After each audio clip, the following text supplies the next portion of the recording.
Bab 723, tidak ada investigasi. Apa maksudmu? Lukas mendengus dingin. Namun, dia hanya mendengar sambungan telepon telah diputuskan. Sial! Lukas menghantamkan tinju ke meja dengan marah.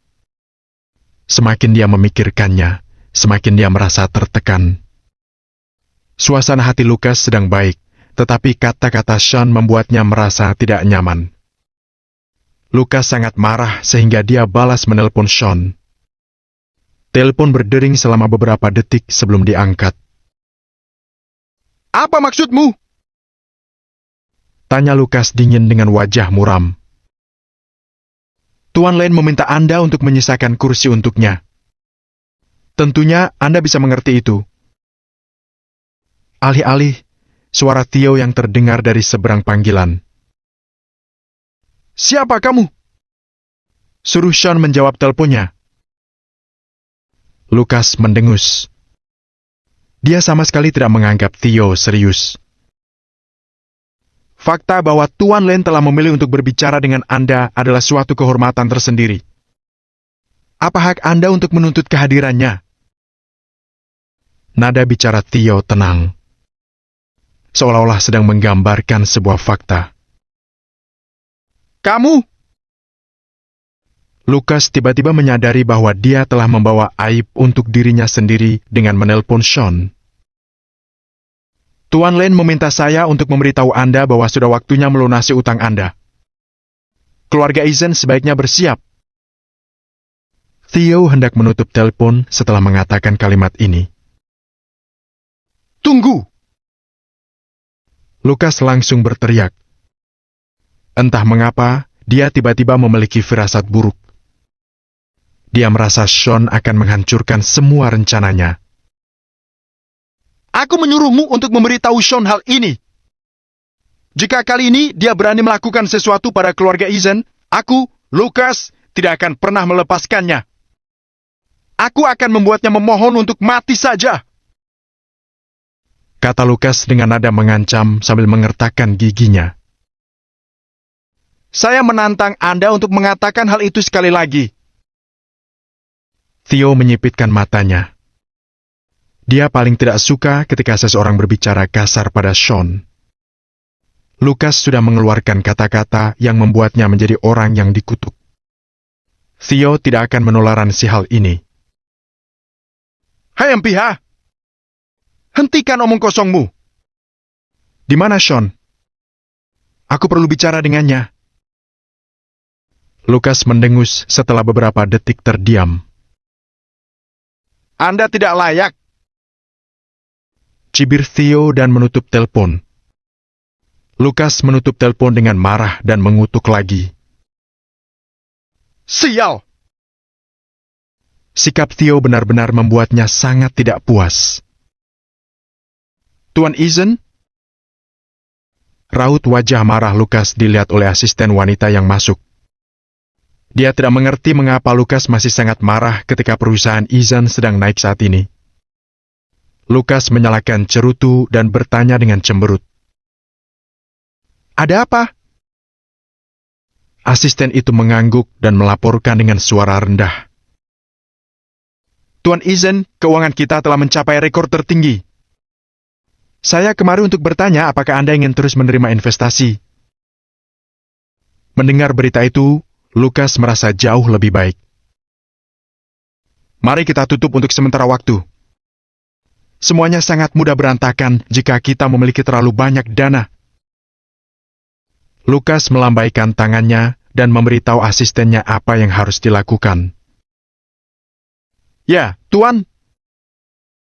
Tanggap asistennya. Saat dia hendak pergi, Lukas meminta satu hal lain. Omong-omong, selidikilah situasi grup Acton. Selidiki Sean sekaligus. Kita juga perlu cari tahu apa mereka berencana melakukan sesuatu. Perintah Lukas dengan kasar. Namun, asisten itu berhenti dan menatap Lukas dengan bingung. Tuan, saya bisa mengerti ingin menyelidiki grup Acton. Tetapi bagaimana saya akan menyelidiki Sean? Asistennya tampak salah tingkah. Dia memang mengenal Sean. Namun, jika seperti ini kasusnya, dia benar-benar tidak punya cara untuk melakukannya. Kamu? Lukas pun tertegun. Kemudian, dia melambaikan tangannya tanpa daya. Barulah dia sadar bahwa dia tidak tahu banyak mengenai Sean. Sean tidak memiliki perusahaan atau jenis usaha industri apapun di kota Riverfall. Dia bahkan tidak tahu latar belakang Sean. Bahkan jika dia ingin menyelidiki, dia tidak tahu harus mulai dari mana. Ini adalah kenyataan situasi yang tidak menguntungkan. Tidak ada cara untuk mengetahuinya. Baiklah. Aku akan membiarkanmu menangani grup Acton. Orang lain bisa mengawasi Sean. Lukas melambaikan tangannya, asistennya pun pergi. Dia kemudian membuat beberapa panggilan telepon lagi. Bahkan dengan koneksinya, dia tidak bisa menemukan hal buruk apapun mengenai Sean. Lukas segera kehilangan minatnya untuk mencari tahu pergerakan Sean. Kenapa aku perlu mengkhawatirkan orang yang tidak berguna, yang bahkan tidak memiliki real estate? Setelah rapat pemegang saham besok, aku bahkan tidak akan takut pada grup Acton. Lukas mendengus dan meletakkan ponselnya lagi. Tidak ada yang terjadi sepanjang malam. Keesokan harinya, Lukas datang ke perusahaan lebih awal. Semua pemegang saham perusahaan Eisen dan Hawk hadir tepat waktu. Tidak ada yang berani mengabaikan masalah seperti rapat pemegang saham umum. Sebelum rapat pemegang saham dimulai, Lukas akhirnya mendapat sebuah kabar tentang Sean. Sean sesungguhnya mendaftarkan perusahaan di kota Riverfall yang bernama Group Lane. Bab 724, Rapat Umum Pemegang Saham. Lukas terkejut mendengar berita itu. Namun, dia tidak bisa menahan tawa. Group Lane? Sebagai satu-satunya orang, kenapa dia menyebut dirinya Group Lane? Sekarang, aku penasaran. Berapa banyak karyawan yang dia miliki di sana? Sulit menyembunyikan penghinaan Lukas pada Sean. Alasan kenapa perusahaan Eisen berani menggunakan nama mereka sendiri untuk perusahaan mereka adalah karena mereka memiliki ikatan yang kuat dan hubungan keluarga di kota Riverfall. Sementara Sean, dia tidak punya apa-apa. Nama grup Lane terdengar cukup mengintimidasi. Kenyataannya, itu hanya ancaman kosong. Aku pikir dia benar-benar memiliki kemampuan. Sekarang, sepertinya dia mengandalkan grup Lane untuk melawan perusahaan Eisen. Semakin Lukas memikirkannya, semakin dia ingin tertawa. Awalnya dia khawatir dengan apa yang akan Sean lakukan. Sekarang, dia hanya merasa Sean terlalu kekanak-kanakan dan polos. Rapat pemegang saham umum perusahaan Eisen diadakan dengan lancar. Di ruang rapat besar di lantai atas, semua pemegang saham perusahaan hadir. Para karyawan perusahaan Eisen menunggu di bawah dengan linglung. Rapat pemegang saham umum tidak akan bubar begitu saja. Begitu rapat diadakan, itu berarti akan ada perubahan besar dalam perusahaan. Beberapa hari yang lalu, ketika perusahaan Eisen mengalami krisis, para eksekutif senior dan pemegang saham memiliki reaksi yang berbeda. Sebagian mentransfer dana, sebagian menjual saham mereka, dan sebagian lagi bahkan mencari perusahaan lain, siap untuk melompat bekerja kapan saja. Jadi, rapat pemegang saham hari ini adalah untuk mempersiapkan rencana strategis perusahaan Eisen di masa depan. Sesungguhnya, semua orang tahu bahwa Lukaslah yang mengumpulkan para pemegang saham ini untuk membalas dendam setelah menunggu waktu. Bukan hanya karyawan perusahaan Eisen yang menebak sejauh itu. Bahkan perusahaan yang berinvestasi pun memikirkan hal yang sama. Oleh karena itu, banyak orang menunggu akhir rapat pemegang saham umum perusahaan Eisen untuk melihat seperti apa hasilnya. Di ruang rapat, suasananya agak muram. Sebagai ketua perusahaan Eason, Lucas juga memegang 50% saham. Sebagai pemegang saham terbesar, dia tentu saja duduk di kepala meja. Hawk duduk di sisi kiri Lucas. Mereka berdua duduk di depan meja konferensi yang membuktikan status mereka. Sekitar 7 atau 8 pemegang saham lainnya duduk di kedua sisi meja bersama mereka. Secara logika, Lucas seharusnya memegang lebih banyak saham, setidaknya lebih dari 50%, untuk menjadi pemegang saham pengendali mutlak perusahaan Eason. Sesungguhnya, dia memang memegang lebih dari 50% saham. Namun, dia mentransfer 10% saham untuk Hawk. Dia tidak mempercayai orang lain, tetapi dia cukup mempercayai putranya. Oleh karena itu, mereka berdua memegang total 60% saham, dan mereka masih memiliki kepemilikan mutlak atas perusahaan Eason. Hari ini, Lucas semakin ambisius. Dia ingin mengambil kembali semua saham dari para pemegang saham ini. Kemudian, dia akan mendistribusikannya kembali. Sang asisten sedikit membungkuk dan berbisik kepada Lucas. "Ketua, semua pemegang saham sudah hadir." "Baik." Lucas mengangguk dan melihat kerumunan. Detik berikutnya, dia melihat sekilas ke kursi tambahan. Tidak ada yang bisa absen karena alasan apapun untuk masalah yang begitu serius. Masing-masing mendapat kursi. Kecil kemungkinan seseorang tidak muncul atau ada tambahan. "Kenapa ada kursi tambahan?" Lucas mengerutkan kening dengan wajah tidak senang. Dalam rapat yang begitu ketat, dia harus menggunakan semua detail untuk menekan para pemegang saham ini. Dia tidak bisa membiarkan mereka memiliki kesempatan untuk bersantai. Karena itu, dia tidak bisa menerima kesalahan ini. "Ya." Asistennya juga tercengang. Dia tidak tahu kenapa ada kursi. Lucas menyipitkan matanya. Tiba-tiba, sesuatu terpikir olehnya. Kemarin, Sean menelponnya dan meminta agar dia diberi kursi di rapat pemegang saham umum. Saat ini, kursi tambahan kebetulan muncul di rapat pemegang saham umum. Siapa yang melakukan ini? Apa Sean menyuap beberapa pemegang saham ini? Semakin Lucas memikirkannya, dia semakin tersinggung. Dia menjadi semakin bertekad untuk mengambil kembali saham orang-orang ini. "Bawa saja keluar!" Dengan ekspresi muram, Lucas tidak membuang terlalu banyak waktu untuk masalah ini. Terlepas dari itu, dia akan mendapatkan saham dari orang-orang ini. "Ya, Tuan." Asistennya mengeluarkan kursi itu sendiri.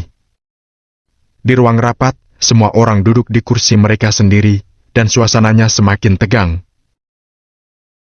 "Saat rapat pemegang saham, saya tidak ingin ada yang mengganggu kita. Jadi sekarang, tolong matikan ponsel Anda atau atur agar bisu." Sambil berbicara, Lucas mengangkat ponselnya dan mematikannya. Para pemegang saham lain mengikutinya, mematikan ponsel mereka dan menaruhnya di atas meja. "Baiklah. Kita bisa mulai sekarang." Lucas mengangguk puas, lalu duduk tegak. Yang lain menunggu pidato Lucas. Pada saat yang sama, 2 mobil mewah senilai 2,1 miliar rupiah baru saja memasuki kompleks di lantai bawah. Mereka melewati parkiran dan langsung memblokir gerbang perusahaan. Bab 725, siapa dia? 2 satpam yang bertanggung jawab menjaga parkiran dan 2 satpam yang berdiri di depan pintu segera mengepung mereka. "Tuan, di sini tidak diperbolehkan parkir. Jika Anda terburu-buru, Anda bisa memberikan kunci mobil dan saya akan memarkirkan mobil Anda," kata satpam itu dengan sopan. Namun, tidak ada yang memperhatikan mereka. Pintu terbuka dan Theo turun. Charlotte Johnson dan beberapa anak muda mengikutinya. Mereka semua mengenakan setelan jas dan tampak mengesankan. Para satpam itu tercengang dan tidak tahu apa yang sedang terjadi. Theo mengabaikan mereka, pergi ke pintu belakang, membukanya, dan menunggu dengan hormat. Mengenakan setelan gelap, Sean perlahan melangkah turun dari mobil. Kemeja putih dan dasi membuatnya lebih anggun. Dia mengenakan setelan jas yang membuatnya tampak heroik. Mendengar berita itu, kedua penerima tamu keluar dan tercengang. Saat ini, Sean dikelilingi oleh Theo dan yang lainnya, seperti bulan dikelilingi bintang-bintang. Terlebih lagi, dia memiliki aura kuat yang membuatnya lebih luar biasa. Dengan kata lain, kesan pertama yang dia berikan kepada orang lain adalah bahwa dia tidak berstatus rendah dan jelas tidak mudah dihadapi. Seorang satpam bergegas maju dan tergagap. "Tuan, ada yang bisa saya bantu?" Sebagai satpam perusahaan Eason, dia telah melihat banyak orang penting seperti itu. Namun, dia tidak bisa menahan rasa gugup di depan Sean.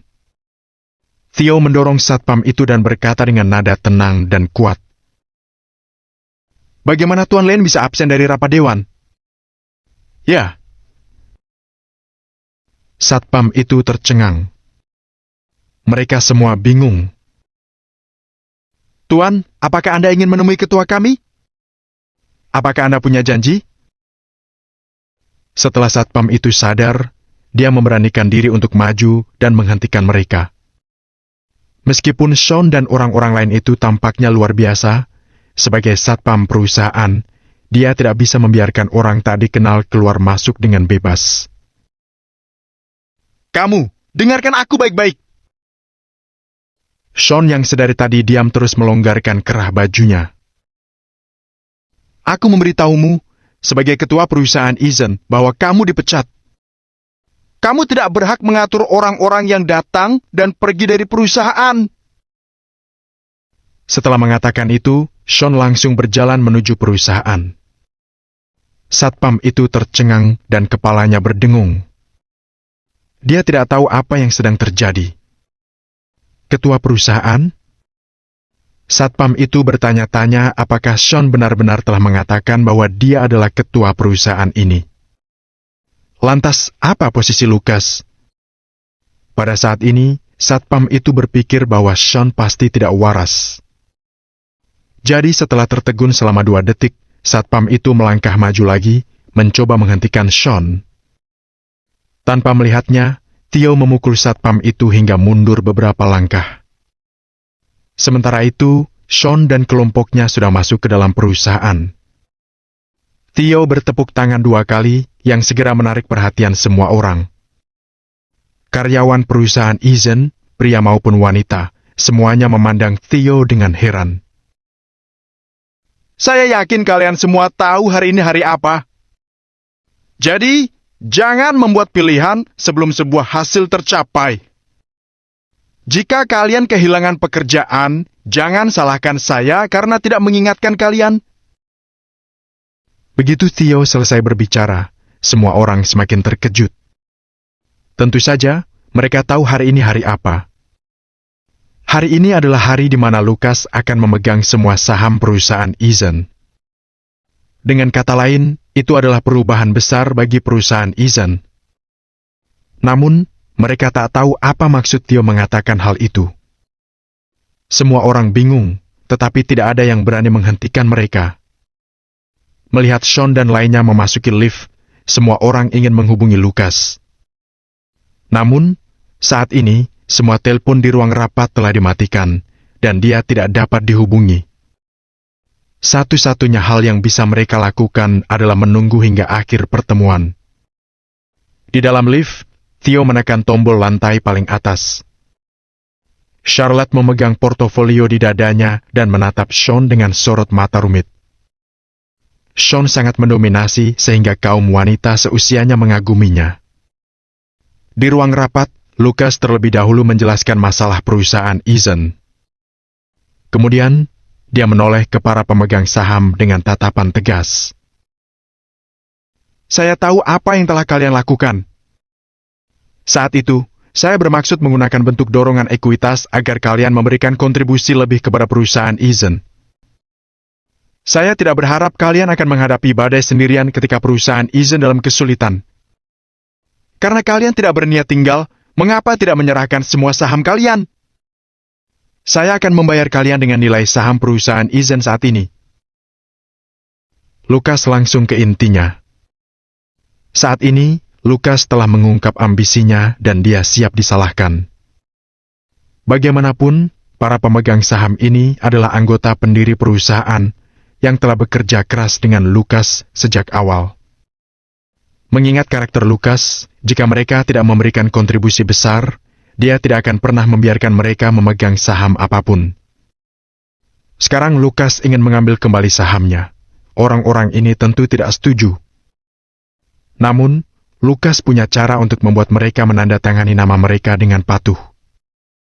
Namun, yang mengejutkan Lukas, setelah dia mengucapkan kata-kata ini, semua pemegang saham terlihat sangat tenang. Mereka sama sekali tidak bermaksud berdebat dengan Lukas. Bagaimanapun, sepertinya kalian sudah siap. Kalau begitu, saya tidak perlu membuang waktu. Tuan Johnson, mari kita mulai dengan Anda. Anda memegang 6% saham. Setelah menandatangani kontrak ini, saya akan memberi Anda kompensasi sesuai dengan nilai saham. Lukas menatap seorang pria paruh baya dan perlahan mendorong kontrak di depannya. Namun, Tuan Johnson menggelengkan kepalanya sedikit dan menolak Lukas, lalu berkata, Tuan Lane, saya tidak bisa menandatanganinya. Bukan terserah Anda mau menandatanganinya atau tidak. Hari ini, Anda harus menyerahkan saham Anda. Lukas mendengus. Dia tahu orang-orang ini tidak akan menerimanya begitu saja. Tuan Lane, Anda salah paham. Saya sudah mengalihkan kepemilikan saham saya. Jadi sekarang, saya tidak memiliki saham di perusahaan Eason, dan karena itu, saya tidak punya apa-apa untuk diberikan kepada Anda. Tuan Johnson menggeleng kecil saat menjelaskan. Anda? Lukas terkejut, lalu mengangguk kecil.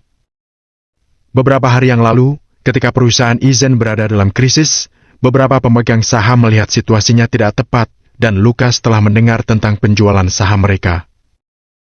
Karena itu, dia tidak terlalu terkejut. Paling buruk, dia bisa mencari pembelinya untuk mengambilnya kembali. Bagaimana dengan Anda, Tuan Samuels?